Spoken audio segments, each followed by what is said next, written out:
कईयों में double winding होती है, कईयों में सिंगल होती है। इसके अंदर से एक और सप्लाई निकली, वो कितनी निकल रही है दोस्तों, यानी इस आईसी पर वोल्टेज तो आ रही है दोस्तों। साथियों ये है आईवा की साउंड बार, जिसका कि मॉडल नंबर है दोस्तों SB200BT, यानी SB200BT। BT मतलब ये दोस्तों ब्लूटूथ वाली साउंड बार है। और साथियों ये साउंड बार ओके है। इसमें क्या है, इसके साथ एक आता है ये वायरलेस बूफर। ये एक वायरलेस बूफर आता है दोस्तों इसके साथ, क्योंकि दोस्तों अभी कुछ देर पहले तक ये ख़राब था, मैंने ये ठीक कर लिया है। तो जो स्टेप मैंने इसको रिपेयर करने के लिए फॉलो किए, मैं चाहता हूँ कि आप भी उसके बारे में एक बार जान लें। यदि आपके साथ भी ऐसा होता है कि साउंड बार तो ठीक है लेकिन बूफर आपका ऑन नहीं हो रहा, या बूफर में कोई किसी प्रकार की साउंड नहीं आ रही, तो आपने करना क्या है, कैसे इसको रिपेयर करना है दोस्तों। तो साथियों मेरा नाम है ओम प्रकाश और आप देख रहे हैं आपका अपना यूट्यूब चैनल OPL इलेक्ट्रॉनिक्स। तो स्टार्ट करते हैं आज की वीडियो स्टेप बाय स्टेप। देखिए दोस्तों, सबसे पहले मैं इसको ऑन करता हूँ। ये लगाई मैंने, ऑन की, और ये देखिए हमारे यहाँ पे 2 डॉट आ गई हैं। ये होगी दोस्तों रिमोट से ऑन। रिमोट से ऑन करता हूँ दोस्तों, ये देखिए ये ऑन हो गया, ब्लूटूथ लिखा हुआ आ गया। 1 मिनट के लिए इसको साइड करता हूँ और इसमें लगा देता हूँ दोस्तों ये पेन ड्राइव। पेन ड्राइव का पोर्शन ये वाला है दोस्तों, बगल में इसके पेन ड्राइव लगेगी। पेन ड्राइव लगाई यहाँ और USB आ गया। देख रहे हो दोस्तों साउंड आ रही है इसके अंदर, लेकिन बुफर में कोई साउंड नहीं आ रही है। इसमें कोई साउंड नहीं है। तो अब मैं इसको भी ऑन करता हूँ, ध्यान से देखेंगे।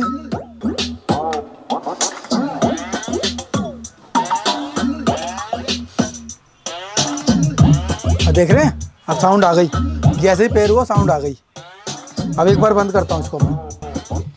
तो दोस्तों ये किस प्रकार से रिपेयर करना है, क्योंकि साउंड बार हमारी ओके, तो इसको कर देते हैं हम साइड में, ठीक है, इसका कोई काम नहीं है। अब हम इस साइड को देखते हैं। इसके अंदर क्या था दोस्तों, सबसे पहले मैं आपको बता दूं, इसके अंदर मैंने लगाया है ये एक बक कन्वर्टर, यानी आप समझ चुके हैं कि इसकी जो है पावर सप्लाई में ही दिक्कत है।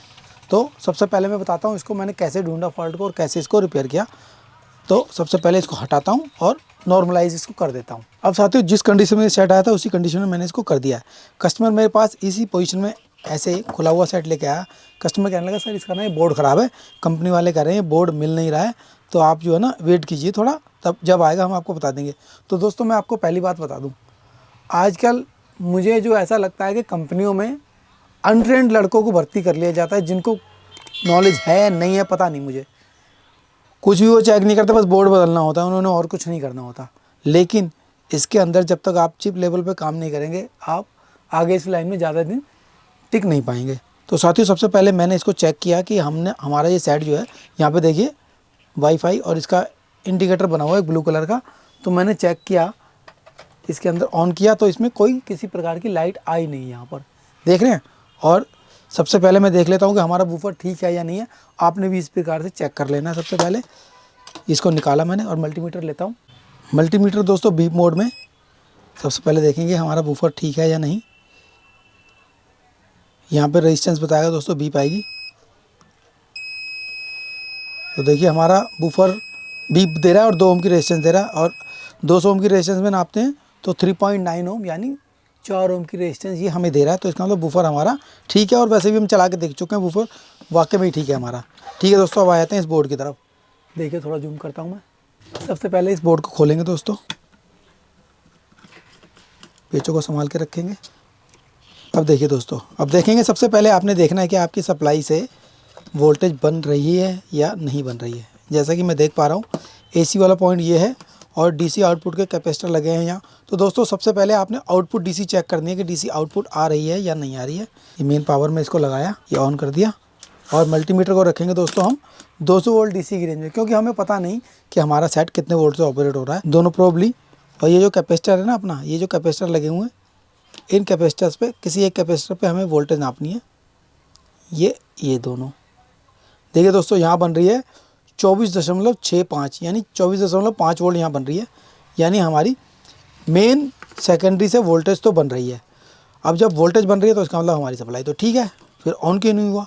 ऑन नहीं हुआ तो दोस्तों उसका कारण ये हो सकता है कि जो सेकेंडरी सप्लाइयाँ और बनती हैं, जैसे 5 वोल्ट, 3 वोल्ट, 3.3 वोल्ट, कुछ ऐसी वोल्टेज जो बनती हैं सिस्टम को ऑपरेट करने के लिए। मेन तो 24 वोल्ट हो गई, उसके बाद भी कुछ और सप्लाइयाँ बनती है। वो सप्लाइयाँ कैसे बनती हैं ज़्यादातर में डबल वाइंडिंग, कईयों में डबल वाइंडिंग होती है और कईयों में सिंगल होती है। इसमें सिंगल वाइंडिंग है, सिर्फ 2 ही तारें निकली हुई हैं। तो इसका मतलब ये सिर्फ 24 वोल्ट बनाएगा, बाकी की सप्लाइयाँ आगे बक कन्वर्टर और ये ऑटोमेटिक रेगुलेटर लग के बनेंगी। तो देखिए जैसा मैं देख पा रहा हूँ इसके अंदर, देखिए ध्यान से, यहाँ एक बक कन्वर्टर बना हुआ है और एक ये रेगुलेटर लगा हुआ है। तो दोस्तों ज़्यादातर रेगुलेटर के ऊपर लिखा हुआ होता है कि वो कितने वोल्ट का है। जैसे कि आप देखेंगे, ध्यान से देखेंगे तो इस पर भी कुछ ना कुछ लिखा होगा। यहाँ लिखा है दोस्तों 33 यानी 33, तो यानी 3.3 वोल्ट का रेगुलेटर होगा। अब देखिए सबसे पहले क्या करते हैं, हम नेगेटिव पॉइंट ढूंढते हैं, मतलब ग्राउंड का पॉइंट ढूंढेंगे। अपना ग्राउंड का पॉइंट कौन सा है दोस्तों, ग्राउंड जैसा कि ये बना हुआ है तो ये ग्राउंड होगा अपना। तो एक बार यहाँ लगाते हैं अपनी ग्राउंड के साथ। दोस्तों बहुत ही ध्यान से काम करना है और मल्टीमीटर को रखेंगे 24 वोल्ट में ही, तो 24 में ही रहने देंगे अभी। यहाँ देखते हैं दोस्तों कितनी वोल्ट आ रही है इस रेगुलेटर पर। कोई वोल्टेज नहीं है, कोई वोल्टेज नहीं, कोई वोल्टेज नहीं, कोई वोल्टेज नहीं। यहाँ देखते हैं दोस्तों बक कन्वर्टर पर, यहाँ पर दोस्तों 0.37 मिल रही है सिर्फ। और इस साइड यहाँ भी कुछ नहीं है, यहाँ भी कुछ नहीं है। अब ये बक कन्वर्टर का आईसी लगा हुआ है दोस्तों, इस पर देखते हैं कितनी वोल्ट है।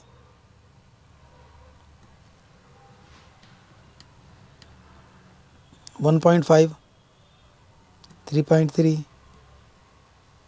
यहाँ 24 वोल्ट है दोस्तों। यानी इस आईसी पर वोल्टेज तो आ रही है दोस्तों। आगे हमारी वोल्टेज शॉर्ट तो नहीं है। सबसे पहले इसको मेन से बाहर निकालेंगे। अब देखेंगे दोस्तों कहीं हमारी कोई सप्लाई शॉर्ट तो नहीं है आगे, उसकी वजह से दिक्कत हो रही हो। मल्टीमीटर को रखेंगे बीप मोड में, बीप आ रही है, और इसको रखते हैं ग्राउंड पे।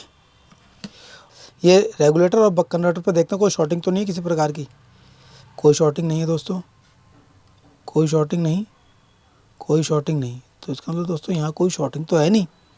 तो इसका मतलब ये इससे आगे कोई शॉर्टिंग नहीं है। यहाँ देखते हैं दोस्तों, यहाँ भी कोई शॉर्टिंग नहीं है। इसका मतलब हमारी आगे सप्लाई शॉर्ट नहीं है, हमारी सेकेंडरी वोल्टेज कोई एक वोल्टेज नहीं बन रही है। अब देखिए दोस्तों इसमें करते क्या है, अब देखिए एक कैपेसिटर ये बड़ा है और एक कैपेसिटर ये बड़ा हुआ। ये 2 कैपेसिटर लगे हुए मोटे वाले। ये हो सकता है आपके सेट में इस टाइप के पीएफ लगे हुए मोटे वाले, तो उन पे आपने देखना है वोल्टेज आ रही है या नहीं आ रही। तो सबसे पहले मैं इसको देखिए उल्टा करता हूँ, और ये 2 कैपेसिटर लगे हैं, एक तो लगा है यहाँ और एक लगा है यहाँ। यहाँ देखते हैं दोस्तों पहले इन पे वोल्टेज आ रही है या नहीं आ रही। सेट को किया मैंने दोबारा से ऑन, और देखता हूँ यहाँ कितनी वोल्ट है दोस्तों। क्योंकि यहाँ सेकेंडरी वोल्टेज है तो अब मैंने 20 वोल्ट डीसी की रेंज में रख लिया है मल्टीमीटर। और यहाँ देखते हैं दोस्तों, देखिए यहाँ आ रही है, यहाँ 24 वोल्ट है दोस्तों। यानी 24 वोल्ट वाला फिल्टर तो ये है, सेकेंडरी वोल्टेज का दूसरा ये हो गया। तो इसका मतलब दोस्तों ये सेकेंडरी और दूसरी सप्लाई ये नहीं हो रही, काम नहीं कर रही। 24 वोल्ट वाले को तो छोड़ेंगे, इसको देखेंगे ये हमारी कंटिन्यूटी किसके साथ आ रही है। ये बक कन्वर्टर वाले आईसी के साथ आ रही है या रेगुलेटर के साथ आ रही है। तो नेगेटिव वाला पॉइंट देखते हैं पहले कौन सा है। बीप में लगाया मल्टीमीटर, ये नेगेटिव, और ये थोड़ी देर बीप आएगी दोस्तों, फिर चली जाएगी, क्योंकि हमारा कैपेसिटर चार्ज होगा इस प्रकार से। ठीक है, ये बीप है डायरेक्ट, तो मतलब ये वाली पिन ग्राउंड और ये वाली हमारी है सप्लाई की। तो यहाँ लगाई मल्टीमीटर की लीड लगाई दोस्तों। उसके बाद हमने चेक करना है, अगर आपको दिक्कत हो ना तो आपने क्या करना है, एक तार लगा लेनी है इस पर। तो मैं एक वायर इसके साथ जोड़ लेता हूँ,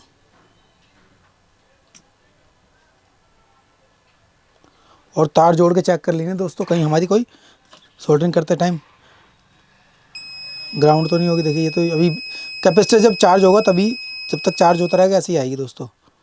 माइनस बता रहे ना वो, यहाँ देखेंगे। अब देखिए कुछ नहीं बता रहा। इसी प्रकार से आपको भी कंफ्यूज नहीं हो रहा ना दोस्तों। ठीक है, अब ये लगा दिया यहाँ मैंने, यहाँ से पॉजिटिव आगे जाएगी। अब देखेंगे ये हमारी इस वाला कैपेसिटर का कनेक्शन, इस वाले कैपेसिटर का कनेक्शन इसके साथ है या इसके साथ है। तो सबसे पहले मैं इस कॉइल पे लगाता हूँ दोस्तों। देखिए ये कॉइल के साथ ही बोल गया दोस्तों।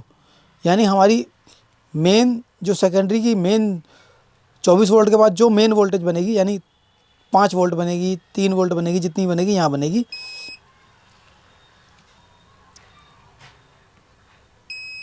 देखिए इसके साथ भी बोल रही है ये, और इसके साथ भी बोल रही है।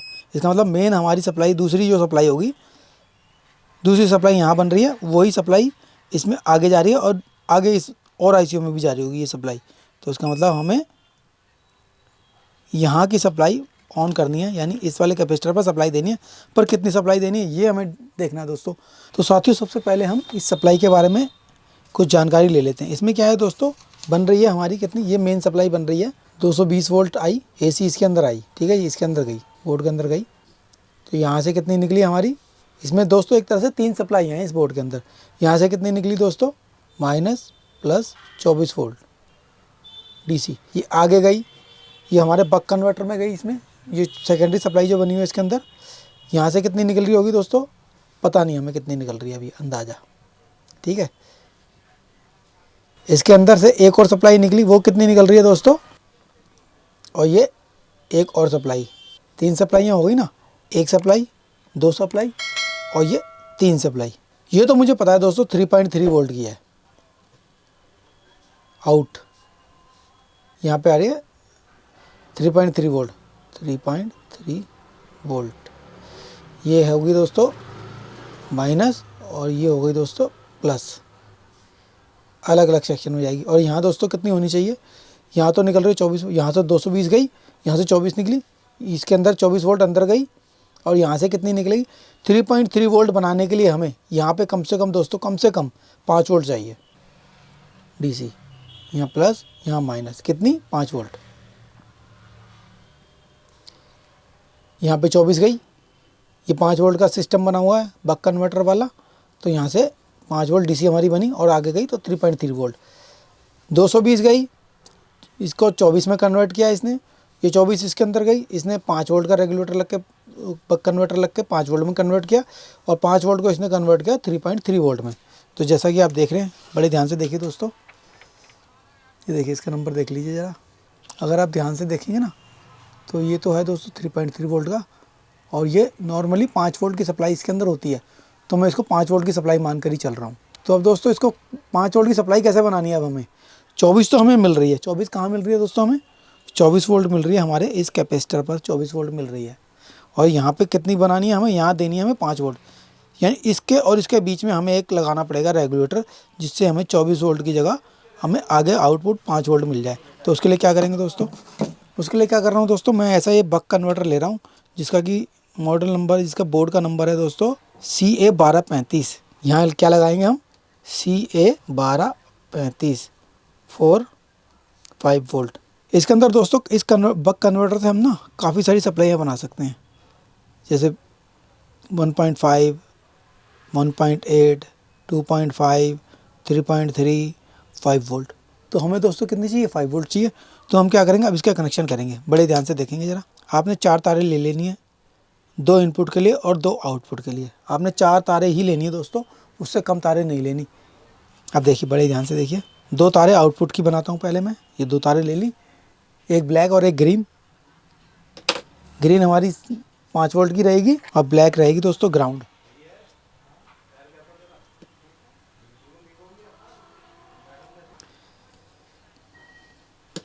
ये 2 तारें ली दोस्तों, एक माइनस एक प्लस, प्लस वाली यहाँ लगाएंगे दोस्तों हम, प्लस वाली यहाँ लगाई और माइनस वाली यहाँ लगाई, माइनस आउट पे।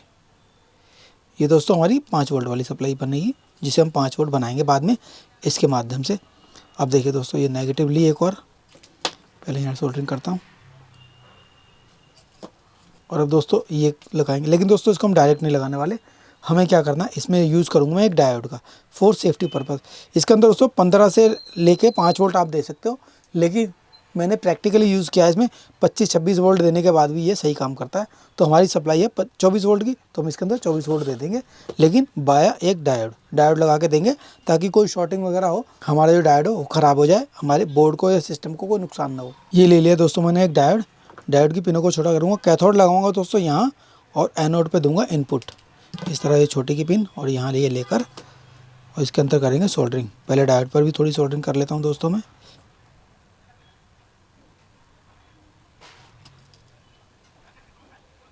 ये डायोड लग गया, और ये वाली वायर दोस्तों इसके ऊपर ट्विस्ट करके लगानी है मुझे, और इसको कर देंगे कट। सोल्डरिंग फ्लक्स लगाई,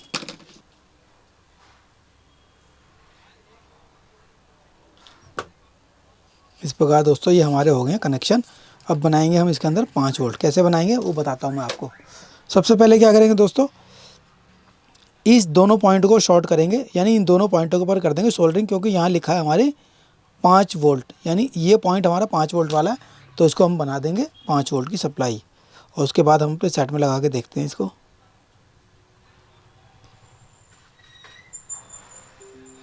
इस पॉइंट को मिलाने से अब ये हमारा बक कन्वर्टर जो है हमें 24 की जगह 5 वोल्ट आउटपुट देने लगेगा ग्रीन वाली तारों की साइड पे। इस साइड से हम 24 वोल्ट देंगे और इस साइड से 5 वोल्ट ले लेंगे। तो इसको अपने सिस्टम में लगा के देखते हैं। अब देखिए दोस्तों, इन दोनों पॉइंट्स को हम छीलेंगे, इसमें देंगे अपनी 24 वोल्ट। इसको थोड़ा ट्विस्ट कर लेता हूँ। और दोस्तों तारों की जो है ना सोल्डरिंग बहुत मजबूत होनी चाहिए, क्योंकि बूफर के अंदर लगेगा, बेस से हिल हिल के हमारी कोई वायर कट ना जाए, टूट ना जाए। तो देखिए इस प्रकार से ये ग्राउंड को लगा देता हूँ दोस्तों मैं ग्राउंड पे। ग्राउंड कौन सी है हमारी, ग्राउंड चेक कर लेते हैं दोस्तों पहले, ग्राउंड है कौन सी हमारी, मल्टीमीटर बीप मोड में।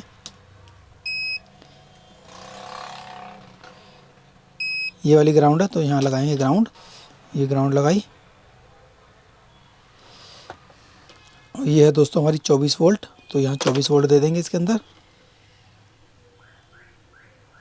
और देखेंगे हमारी कोई शॉर्टिंग वगैरह ना हो रही हो, क्योंकि प्रिंट इतने बारीक होते हैं दोस्तों, कई बार आपस में शॉर्ट ना हो जाए, तो इसलिए हमें एक बार टेस्ट जरूर कर लेना। बीप तो वैसे ही आई क्योंकि दोस्तों चार्जिंग थी। अब देखिए ये हो गया। अब देखिए मैं इसके अंदर आपको 5 वोल्ट नाप के दिखाता हूँ और सेट करता हूँ। पहले सेट मेन में लगाता हूँ, सेट को दोस्तों पावर में लगाता हूँ इसको। अब देखते हैं पहले यहाँ पर कितनी वोल्ट मिल रही है हमें। यहाँ देख रहे हैं दोस्तों 24 वोल्ट, और यहाँ देखेंगे दोस्तों कितनी आउटपुट मिल रही है हमें, 4.98, यानी लगभग 5 वोल्ट। तो दोस्तों ये हमारा कनेक्शन हो चुके हैं। अब मैं इसको 5 वोल्ट की सप्लाई यहाँ दूंगा, लेकिन सेट करूँगा पहले ऑफ। पहले ऑफ किया सेट। अब देखिए यहाँ 5 वोल्ट दूंगा, दोबारा से इसको करेंगे ट्विस्ट इन तारों को। और दोस्तों इन तारों को ना आपने ध्यान रखना है, टाँके नहीं टूटने चाहिए आपके, टाँके टूटे तो फिर दिक्कत हो जाएगी। अब उसी प्रकार से ये माइनस था, तो इसी को माइनस पे लगाया, और ये प्लस पर। देखिए दोस्तों हल्की सी वोल्टेज गई, और इसमें देखिए ब्लू लाइट भी ऑन हुई हमारी, तो इसका मतलब हमारा सेट ठीक हो जाएगा। ये लग गई। और अब देखिए मैं ऑन करता हूँ इसको, बहुत ही ध्यान से देखेंगे दोस्तों। ये मेन में लगा रहा हूँ, और देखिए हमारा ब्लू लाइट ऑन हो गई दोस्तों, देख रहे हैं। देखिए इसको सेट को करते हैं फिट, और फिर मैं आपको ऑन करके दिखाता हूँ। अब इसको दोस्तों कर देता हूँ मैं फिट। इस हीट सिंक को कर देता हूँ सीधा इस प्रकार से। ये दोस्तों इस हीट सिंक को मैं चिपका देता हूँ किसी चीज़ से, क्योंकि ये वाइब्रेट नहीं होनी चाहिए। इस प्रकार ये हो गई यहाँ, और इसका थोड़ा ग्लू वगैरह लगा देता हूँ इस पर।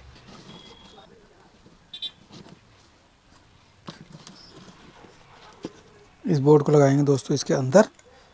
अगर साथियों जैसे हमने चेक किया, यहाँ पे हमें शॉर्टिंग तो मिल नहीं रही थी, तो उसके आधार पे हमने इसको लगा दिया। अगर शॉर्टिंग हो रही हो ना, तो आपको क्या करना, इस कंपोनेंट को निकालने देखना। अगर इसके आगे शॉर्टिंग है तो इसको निकालेंगे, अगर इसमें शॉर्टिंग है तो इस आईसी को हमें निकाल देना है। और 3 वोल्ट का फिर अगर ये बन रही हो सप्लाई, 5 वोल्ट बन रही हो हमारी, तो भैया 3.3 वोल्ट का बक कन्वर्टर बना के आगे सप्लाई दे देनी। इसी प्रकार से आपने स्टेप्स को फॉलो करना है दोस्तों, ठीक है। यानी 5 नहीं मिल रही थी तो हमने 5 का बक कन्वर्टर लगा दिया, 3.3 नहीं मिलती तो हम इसको 3.3 वोल्ट का बना के लगा देते आगे की तरफ, इससे आगे। अब साथियों फिट कर देते हैं ये बोर्ड। सबसे पहले क्या करेंगे, इसको हमें दोस्तों चिपकाना होगा। इसको मैं चिपकाऊंगा इसके बोर्ड के नीचे ही। सबसे पहले मैं ग्लू स्टिक ले लेंगे दोस्तों। ये ग्लू स्टिक लेकर मैं लगा देता हूँ यहाँ, ग्लू लगा दी थोड़ी सी, ठीक है। और इस बोर्ड को दोस्तों इस प्रकार से मैं चिपका दूँगा इसके नीचे, यहाँ सेफ रहेगा दोस्तों हमारा ये बोर्ड। इसके नीचे चिपक गया, और थोड़ी सी ग्लू इस पर लगा दूंगा, ताकि वाइब्रेशन से अगर थोड़ा बहुत जो हिलने का चांस है वो भी ख़त्म हो जाए। आपने भी दोस्तों इसी प्रकार से अपने बोर्ड को कर लेना है फिक्स। ये लग गया, थोड़ी देर में सूख जाएगा दोस्तों। और इसके ऊपर थोड़ी सी मैं कोई फॉर्म वगैरह टेप वगैरह लगा दूंगा, ताकि हमारा बोर्ड इसके साथ टचिंग ना ले। और इसको इस प्रकार से कर देंगे हम दोस्तों फिट, ठीक है ना। थोड़ी सी वायरिंग के लिए नहीं, जगह नहीं बनानी पड़ेगी, हो जाएगा। थोड़ी टेप ले लेता हूँ मैं, इसके ऊपर लगा देता हूँ। ये थोड़ी सी फोम वाली टेप ले ली दोस्तों मैंने, और इतना काटा और इसके ऊपर ही लगा देते हैं,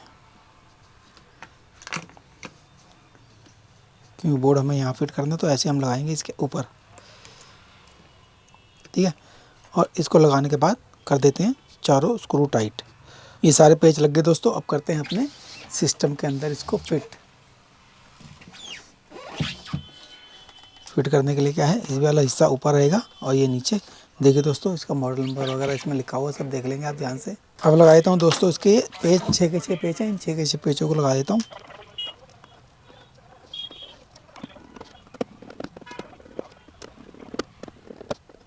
अब देखिए दोस्तों, मैं साउंड सुना देता हूँ इसके अंदर। सबसे पहले सिर्फ साउंड बार चलाऊंगा मैं, गाना करता हूँ पहले। ये नॉर्मल साउंड है दोस्तों। अब देखिए यहाँ पे लाइट नहीं जल रही है, अब मैं वूफर ऑन करूँगा।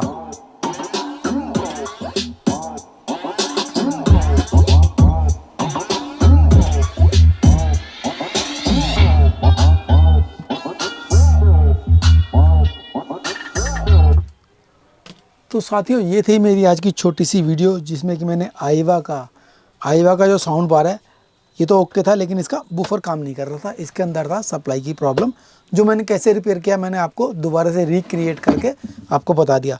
दोस्तों, अगर इस वीडियो में कुछ जानकारी आपके काम की हो या वीडियो आपको अच्छी लगी है तो इस वीडियो के लिए एक लाइक तो बनता है दोस्तों, और इसी प्रकार की इंटरेस्टिंग वीडियो देखने के लिए आप मेरे चैनल को सब्सक्राइब भी कर सकते हैं। तो साथियों, मिलते हैं अपनी अगली इंटरेस्टिंग वीडियो के साथ, तब तक के लिए थैंक यू।